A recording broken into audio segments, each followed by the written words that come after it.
Air yang suci lagi mensucikan, itu mensucikan jasad. Kita berwudu itu mensucikan jasad. Adapun ilmu tarekah itu membersihkan hati kita.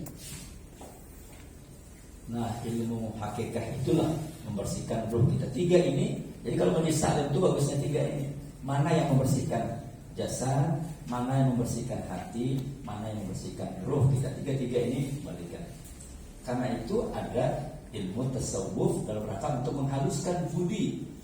Budi yang halus itu letaknya di atasnya yang albab tadi bacakan tadi. Albab itu kan adalah jamak daripada lub. Kata Rasulullah, bukan di hadis qudsi ya. Dalam diri manusia itu ada mahligai. Dalam diri kita ini ada mahligai. Dan di dalam mahligai itu ada lorong. Ini hadis qudsi, artinya Allah berfirman melalui mulut Rasulullah. Firman Allah melalui lidahnya Nabi kita Muhammad sallallahu alaihi wasallam. Dalam lorong itu ada sadrun, yaitu dada, sadar. Jadi kalau sadar nak, sadar yang mbak, sadar yang bok, sadar gitu kan. Sing pilih yang mana, sing ganteng apa sing ayu? Ini pilkada rupanya. Sadar, sadar itu berada di dada, sadrun. Di dalam, di balik dada itu ada namanya qalbun, kata Rasulullah, yaitu tempat nur nur iman. Di qalbun itu sudah ada nur iman. Adapun di sadrun tadi nur Islam saja dia baru. Dia melaksanakannya sholatnya sholat ritual saja, sholat ke masjid segala ritual saja. Dia belum spirit, masih cahaya imannya belum. Tidak mengerti gimana takbirnya, gimana kalau orang-orang yang sudah misalnya mulai di Allahu Akbarnya dikaji segala macam, misalnya kemana pikiran segala macam. Nah di sini lalu masuk ke habis qalbun ada namanya fuadun, yaitu tempat sudah tertanam di situ ada cahaya ma'rifah, sudah benar mengenal dia. Oh ternyata kalau ini tulisan wali kota, ini tulisannya Pak Hairul di sini duduk. Tapi karena dia tidak tahu wali kota itu, yang wali kota tulisan wali kota, nah dia salaman sama yang tulisan wali kota. Ini wali kota, padahal orangnya di sini.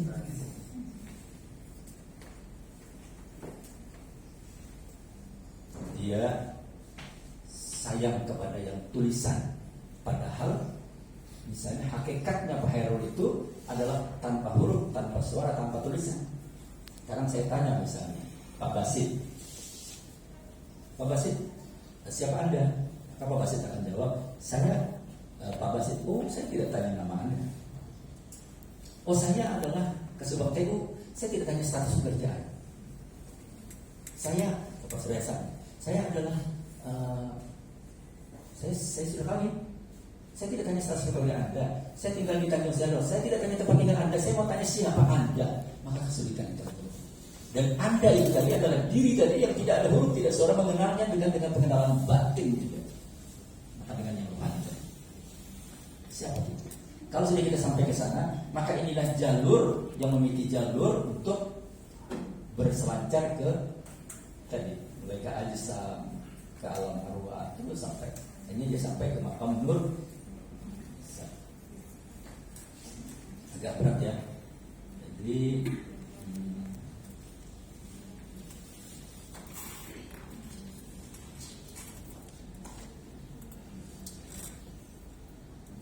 Jadi kita dekatkan saja. Jadi tauhid itu pada hakikatnya adalah bagaimana dengan pandang mata batin kita ini bahwa hanya Allah Tuhan yang wajib disembah. Jadi kalau begitu kita nanti berangkat haji adalah dengan membawa standar perangkat. Saya menjelaskan masih di hati tadi ya, belum selesai. Fuad. Di dalam fuad itu kata Nabi ada lagi yang disebut dengan syakaf, yaitu karakter murni dari manusia itu. Syakafnya. Dalam syakaf pun itu kata Nabi ada lagi yang namanya lubbun, yang tadi albab jamaknya. Makanya ketika Allah mengatakan hanya orang yang ulil albab lah yang iya, bukan orang yang sadar. Orang sadar belum menemukan, orang yang punya hati belum menemukan. Orang yang di atas syakaf yaitu lubbun. Kalau kita pernah ke hutan ada kayu gaharu, maka lubnya adalah gaharunya itu intinya. Ulilnya intinya itu adalah inti dari sesuatu itu namanya lubbun. jamaknya alba. Inna fi khalqis samawati wal ard wa ikhtilafil laili wan nahar laayatin liulil albab. Jadi siang malam ini silih bergantinya siang dan malam, penciptaan langit dan bumi itu hanya bisa dilihat, dirasakan oleh orang albab. Jadi menjadi ayat-ayat cinta. Kalau tidak, orang yang punya lub tadi, maka dia tidak bisa melihat bagaimana misalnya siang masuk kepada malam, hilang siang, di mana malam, di mana siang. Siang dan malam ini apa bedanya misalnya? Menjelaskan siang dan malam ini berapa buku bisa dicetak? Karena dalam siang inilah maka Allah menciptakan supaya dengan siang ini ada kehangatan kita, ada matahari muncul. Bayangkan kalau siangnya sampai 1000 jam. Siang itu berapa jam di Indonesia? 12 jam. Makanya ada ahli matematika, ahli rakam untuk menyebutkan la ilaha illallah itu berapa hurufnya? Coba kita hitung. Saya ditulis la ilaha illallah berapa hurufnya? La alif 2 alif lam ha 5 ilaha illa alif lam lam kan?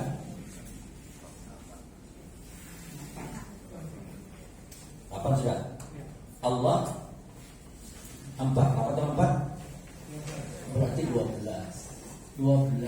ya, 12 Muhammad Rasulullah, coba 12 tidak ada. Dan ada nggak titiknya dalam la ilaha illallah Rasulullah? Tidak ada titik, hurufnya huruf jaufi, huruf di dalam, huruf jauh itu di dalam. Artinya la ilaha illallah itu permainan dalam, biar orang tidak tahu. Kita potongannya seperti gembel segala macam, tapi di dalam. Disuruh apa tidak disuruh, maka dia. Makanya di Ka'bah itu disuruh tidak disuruh, malaikat sudah tawaf. Illallah la illallah. Terus awalnya adalah, ada yang mengatakan bahwa awalnya Ka'bah itu Allah yang menciptakan. Barulah Nabi Syed turunkan ke muka, dan malaikat awalnya tawaf di atas. Dalam beberapa riwayat Habib Jindan kemarin itu mengatakan bahwa ada di depan, di aras itu ada tiang yang dari cahaya besar sekali. Ketika orang mengatakan la ilaha illallah bergoyang, maka malaikat mengatakan, Tuhan, ini ada, kenapa dia bergoyang? Dan ada orangnya. Kata Allah, kalau engkau tidak mengampunkan yang mengucapkan la ilaha illallah ini, maka dia tetap bergoyang. Kata Allah, aku sudah ampunkan dia. Jadi yang mengatakan la ilaha, begitu hebatnya la ilaha illallah. Bahkan di dalam hadis yang lain dikatakan pada hari kiamat nanti ada seorang hamba bulan bin bulan yang ternyata setelah ditimbang di mizan maka berat timbangan kejahatannya. Maka dia sudah mulai pasrah, ya Allah, mana lagi timbangan puasa, sudah zakat, sudah habis semuanya. Kata Allah, engkau ada titipkan kepada aku sesuatu yang kau kembalikan, yaitu kalimat tauhid la ilaha illallah. Setelah ditaruh di timbangan itu menjadi beratlah semua timbangan. Jadi semua yang berat di muka bumi ini adalah la ilaha.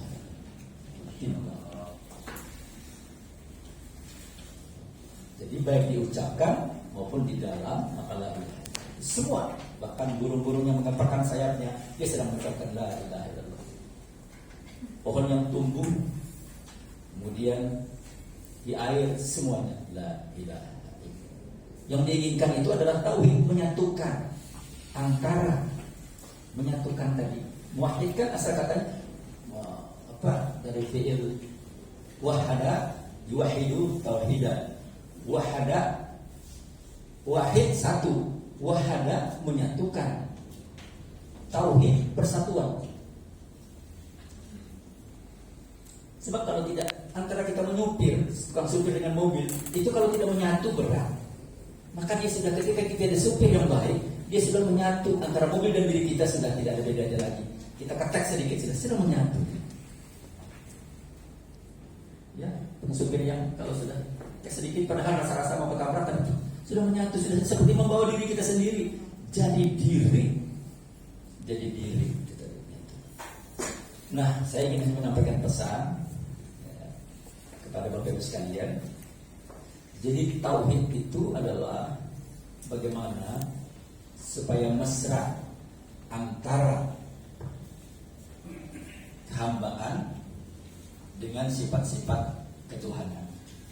Kita membaca Ar-Rahmanir Rahim, Yang Maha Pengasih tadi, yang Maha Penyayang. Sembahyang kan ada 1000 orang sembahyang. Kata Imam, Ar-Rahmanir Rahim, yang Maha Pengasih lagi Maha Penyayang. Pulang sendal 15 hilang. Ini berarti belum menyatu nih kan? Belum menyatu. Nah, Allah menciptakan kita ini untuk mengkonkretkan bahwa Allah itu nyata. Jadi manusia itu senyata-nyatanya bahwa Allah itu ada.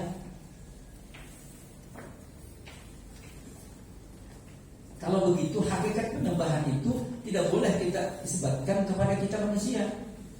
Karena kalau tidak ada sirruh tadi, maka kita tidak bisa menentukan penyembahan.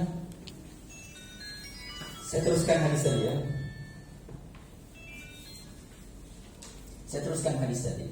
Di dalam lub itu ada lagi kata Allah yang namanya sir, yaitu rahasia. Di dalam tubuh kita dalam ada sir, rahasia. Di dalam sir itu kata Allah, aku ada di sana. Coba cari hadis qudsi. Hadis qudsi gimana kita mau menafikan hadis qudsi? Allah yang berfirman melalui lidah, aku ada di sana. Karena itu Allah mengatakan Allah itu lebih dekat daripada leher. Nah, tentu orang-orang yang hawas yang bisa menerjemah nafsir ini, orang yang kita merasa karena kita selalu dengan akal, dengan otak. Padahal akal itu sebenarnya adalah hati juga, tapi hati lahir. Karena akal itu abstrak. Kalau otak kelihatan, bukan tak ada otaknya kan? Tapi akal di mana? Saya mau beli akal Pak di pasar, nggak ada. Kalau beli otak-otak ada kan? Nggak ada. Karena dia abstrak. Pada hakikatnya akal ini adalah hati juga, piranti yang diciptakan Allah di dalam tubuh manusia ini yang secara abstrak dengan antena yang bisa melihat keluar. Jadi hal-hal yang bersifat empirik yang perlu bukti-bukti, gitu ya.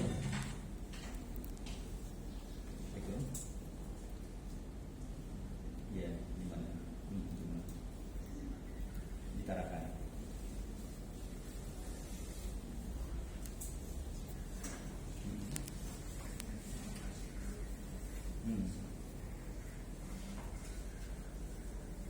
Ya.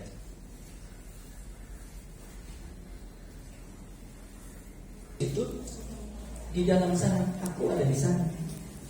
Tadi akunya yang mana jadi kita, artinya bahwa pada hakikatnya kita sedang mengemban sebuah amanah. Setiap diri manusia ada amanah. Itu amanahnya tadi yang hati. Dan sangat karena itu Imam Syekh Abdul Qadir Jalani lalu menulis kitabnya Sirrul Asrar, rahasianya rahasia. Jadi yang naik haji ini nanti adalah yang amanah tadi itu yang disimpan di dalam diri kita. Saya menyebut tidak dalam tubuh, dalam diri kita itu nanti dipanggil oleh Allah. Yang tadi pernah ketemu dengan Tuhan, alastu bi rabbikum qalu bala. Karena itu perjalanan tadi adalah salah satunya adalah perjalanan cinta. Karena memang dia cinta, bagaimana tidak cinta antara kekasih dan yang dikasihi. Yang menutup ini adalah jasad kita. Jasad kita inilah yang menjadi dinding dan tebalnya cahaya dunia ini. Itu yang menjadi dinding sehingga kita, padahal kita adalah makhluk rohani ya. Saya mau tanya dulu, Pak Umar, kan kalau disirat ada darahnya kan? Kita ada darah semuanya. Jantung saja ada darah. Jerawat saja ini sudah ada darah. Cuma sambil mencek jerawat jangan melihat makan di langit. Kalau orang tanpa jerawat seperti langit tidak berbintang. Pada waktu kita meninggal, ada nggak darah? Kemana itu darah? Padahal berliter-liter. Kemana? Kita merenung kemana? Angin yang tadinya banyak nggak ada lagi. Kemana? Api yang panas tadi hilang. Kemana? Kemana ini?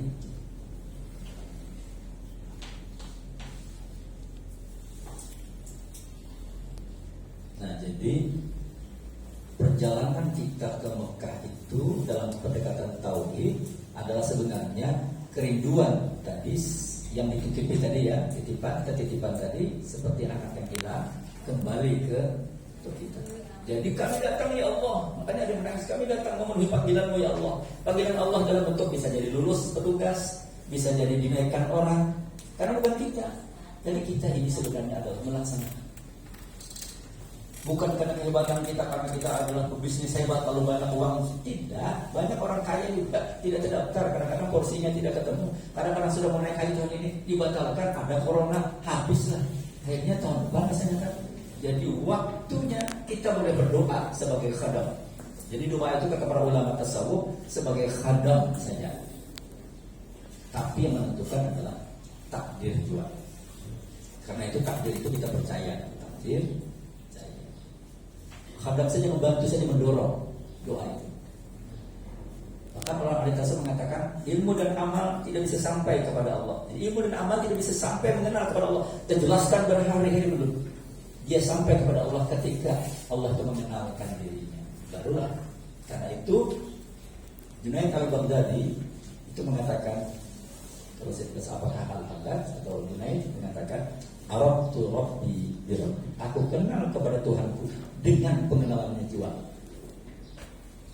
Jadi bukan karena kita ingin kenal. Baca kitab maka kita jadi ahli kitab. Baca dalil kita ahli dalil. Kita ahli dalil belum sampai kepada ahli diri. Baru sampai kepada ahli kitab, maka kita menjadi ahli kitab. Beribu kitab dibuka, belum sampai kepada bukan profesi. Karena kita masih terdinding dengan kitab terhijab. Karena Allah belum mengenal. Ketika Allah mengenalkan, bukalah oleh Allah. Tapi juga kalau keseringan mengetuk pintu, lama-lama dibukain. Ketuk pintu nangis ke atas. Membersihkan syariat namanya apa namanya? Secara syariat kalau membersihkan namanya taharah. Jadi belajar syariat membersihkannya namanya taharah. Taharah itu yaitu membersihkan hadas dan membersihkan najis. Maka sucilah sudah secara syariat. Baju kita bersihkan, kita cuci, kita gosok, sucilah secara syariat. Tapi kalau bajunya hasil nyolong, maka secara praktik belum suci. Maka membersihkan hati dengan bersuci juga. Bersuci dalam ilmu tasawuf, tauhid namanya taubat. Dalam ilmu syariah namanya taharah. Dalam ilmu tauhid bersuci juga namanya taubat. Dalam ilmu tasawuf bisa jadi sudah pasrah ludes dah, muslim aslam, menyerahkan kepada Allah karena kita kolong nisbi sudah mendekatkan. Nah jadi sekali lagi bahwa kita berhaji itu karena tarikan cinta Tuhan. Karena ingin dalam kitab Fadilatul Hajj karya Syekh Zakaria akan Dalawi itu paling tidak kata beliau 5 tahun sekali lah. Kalau roh itu 5 tahun sekali kembali ya, maka dia akan terus nakit karena dianggap 5 tahun itu bercaknya. Kenapa la ilaha illallah tanpa titik? Karena la ilaha illallah itulah yang membersihkan titik-titik tadi di dalam. Karena hati kita ini semakin lama semakin bercak hitam.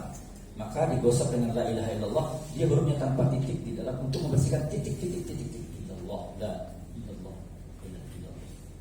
Adapun salawat itu sebaiknya yang baik itu adalah bisa Allahumma sholli ala sayyidina Muhammad wa ala ali ditambah saja. Jadi dengan keluarganya kata para ulama.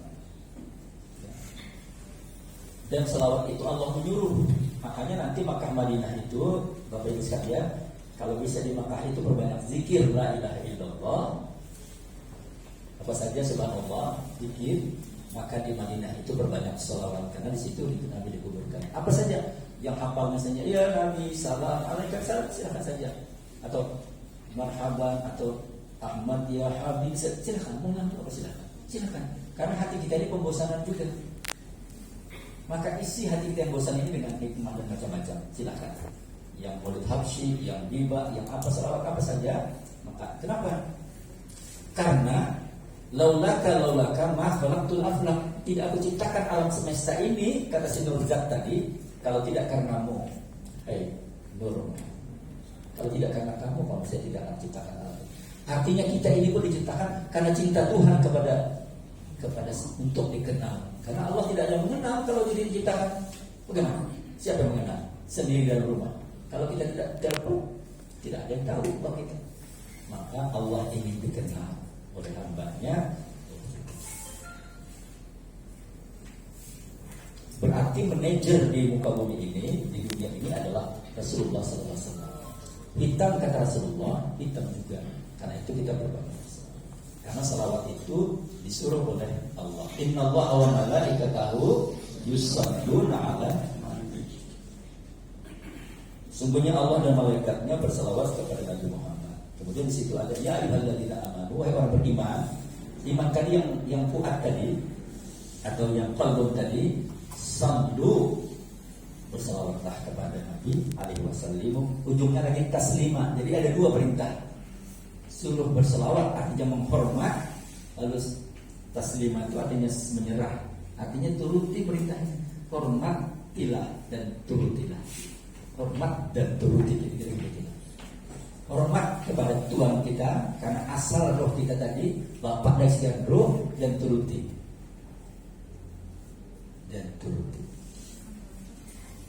Jadi satu sisi kita ini lemah, satu sisi kita ini kuat. Kenapa? Karena wakil Karena tapi hati-hati, yang khalik tetap khalik, yang makhluk tetap makhluk.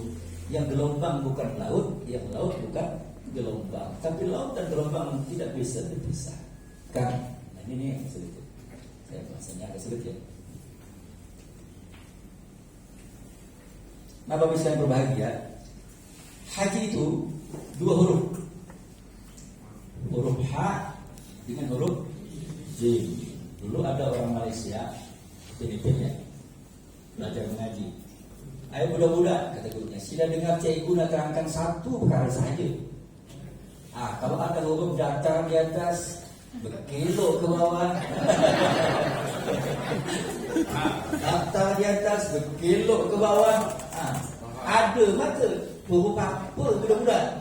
Kata gurunya, tak tahu lah cikgu diseronok sangat. Kita tak tahu, tak pernah dengar. Huruf jam, kata gurunya. Jam ke Malaysia. Jam, seronok, handsome, tak guru handsome. Di sebelah jam, datar di atas, kelok ke bawah, tak ada mata. Apa budak-budak? Jam buta cikgu dia. Tidak ada.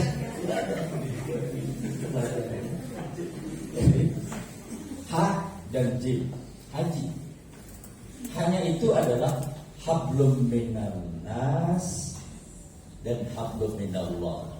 Jadi agama kita itu diturunkan kan adalah tujuannya 5 kan. Satu adalah hifzuddin, menjaga agama. Islam itu menjaga agama supaya kalau hifzun nafs, menjaga jiwa. Jadi hakikat prinsip ciptakannya agama itu supaya manusia bisa menjaga jiwa, jangan saling membunuh dan segala macam jiwa. Jadi hablum minan nas, hubungan pada manusia. Berarti ada komunikasi. Orang yang menghilangkan komunikasi baik secara vertikal maupun horizontal, ya, maka dia tidak memiliki hubungan. Jadi sholat itu pun adalah membangun komunikasi. Karena itu ada orang berkomunikasi secara fisik dengan gambaran sholat, tapi juga ada orang yang selain fisiknya di dalam tadi yang dititipkan Tuhan, dia juga berkomunikasi. Misalnya anginnya, apa itu angin?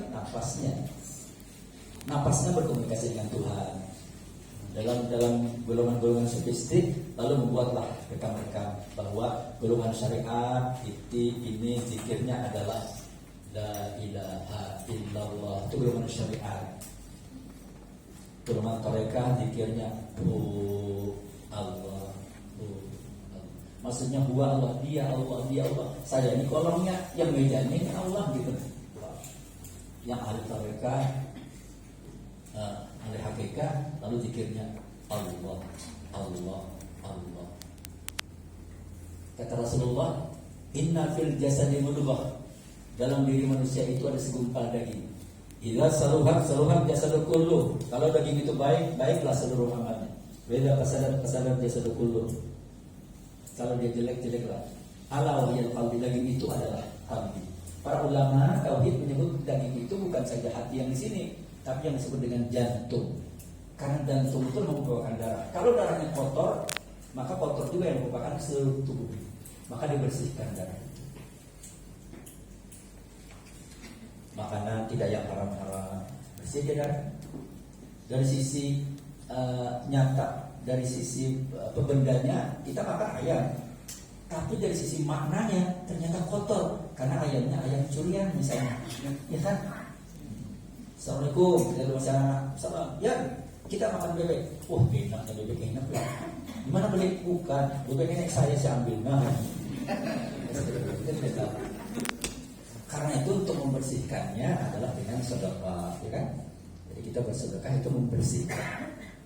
Kalau cuci biasa, bersih saja ayam itu. Tapi apakah maknanya itu?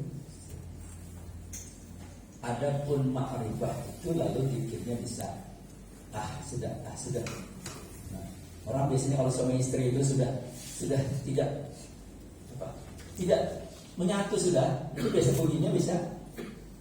Bukan lagi Allah bisa sudah. Ya.